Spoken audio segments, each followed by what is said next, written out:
এই মুহূর্তে যে খবরের দিকে নজর রাখবো, ফের ভিন রাজ্য থেকে কলকাতায় অস্ত্র পাচার, শিয়ালদায় অস্ত্র সহ জালে 5। কলকাতা পুলিশের এসটিএফ এর অভিযোগ। সরাসরি চলে যাব, রৌনক রয়েছে আমার সঙ্গে। রৌনক, এখনো পর্যন্ত এসটিএফ সূত্রে ঠিক কি জানতে পারছো?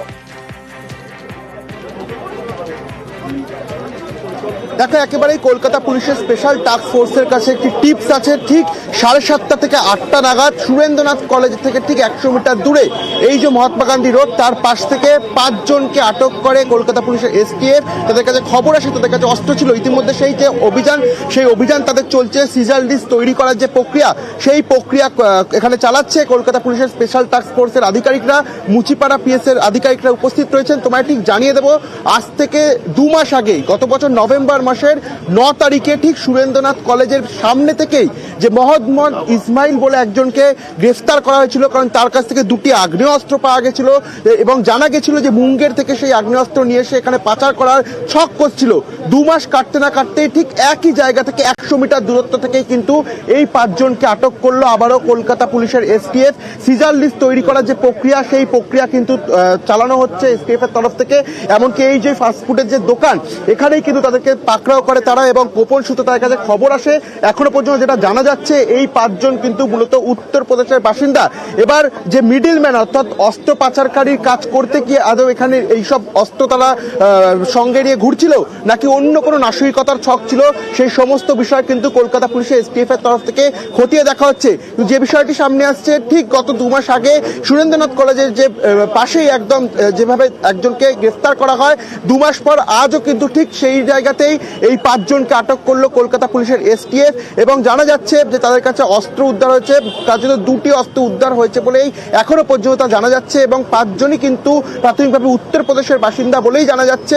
এবং অস্ত্র পাচার করতে কি কলকাতায় এই ধরনের অস্ত্র সঙ্গে নিয়ে আসা নাকি অন্য কোনো নাশরিকতার ছক রয়েছে, সেই বিষয়টি, গোটা বিষয়টি কিন্তু কলকাতা পুলিশের স্পেশাল টাস্ক ফোর্স খতিয়ে দেখছে। তদন্তকারী অফিসাররা এখানে রয়েছে। ইতিমধ্যে সিজার লিস্ট তৈরি করা প্রক্রিয়া, সেই সিজার লিস্ট তৈরি করা প্রক্রিয়া চালাচ্ছে তারা।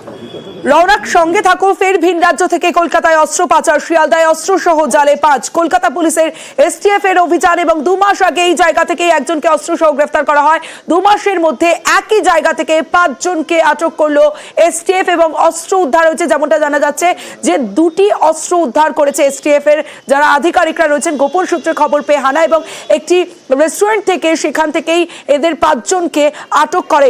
রৌনক রয়েছে আমার সঙ্গে, রৌনকের সঙ্গে কথা বলবো।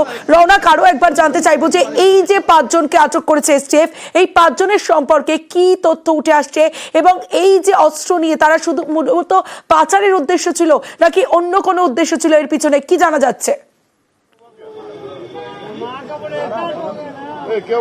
দেখো, প্রাথমিক সূত্র মারফত জানা যাচ্ছে এই 5 জনই কিন্তু উত্তরপ্রদেশের বাসিন্দা, এবং এই 5 জনের কাছ দিয়ে যে অস্ত্রগুলো উদ্ধার করা হচ্ছে সেই পুরো ডিটেলস কিন্তু ইতিমধ্যে সিজার লিস্ট তৈরি করছে। তোমায় দেখাবো সেই ছবিটি। ইতিমধ্যে যারা কলকাতা পুলিশের স্পেশাল টাস্ক ফোর্সের অফিসাররা রয়েছেন, তারা কিন্তু এই 5 জনকে ডিটেন করে তাদের কাছে সিজার লিস্ট, সেই সিজার লিস্টে তৈরি করা হচ্ছে।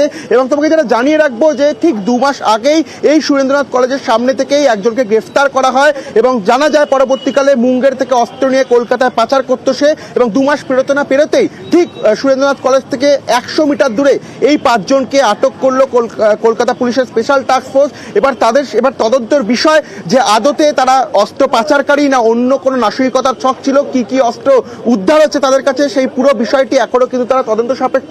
ইতিমধ্যে সিজার লিস্ট যে তৈরি করার প্রক্রিয়া, সেই তৈরি করার প্রক্রিয়া কিন্তু কলকাতা পুলিশের অফিসাররা চালাচ্ছেন। 5 জনকে ইতিমধ্যে কিন্তু তুমি দেখতে পাচ্ছ আটক করে বসিয়ে রাখা হয়েছে ঠিক এই জায়গাতেই। 7:30 থেকে 8টা নাগাদ কলকাতা পুলিশের কাছে খবর আসে, এবং তৎক্ষণাৎ কিন্তু এখানে যে গোপন অভিযান, সেই অভিযান চালানো হয়। তারপরেই কিন্তু এই 5 জনকে আটক করা হয়েছে। ইতিমধ্যে তাদেরকে বসিয়ে রেখেই যে সিজার লিস্ট তৈরি করা, সেই সিজার লিস্ট তৈরি করার প্রক্রিয়া চলছে। ঠিক 2 মাস আগে পরবর্তীতে আরো আপডেট নেব তোমার কাছে।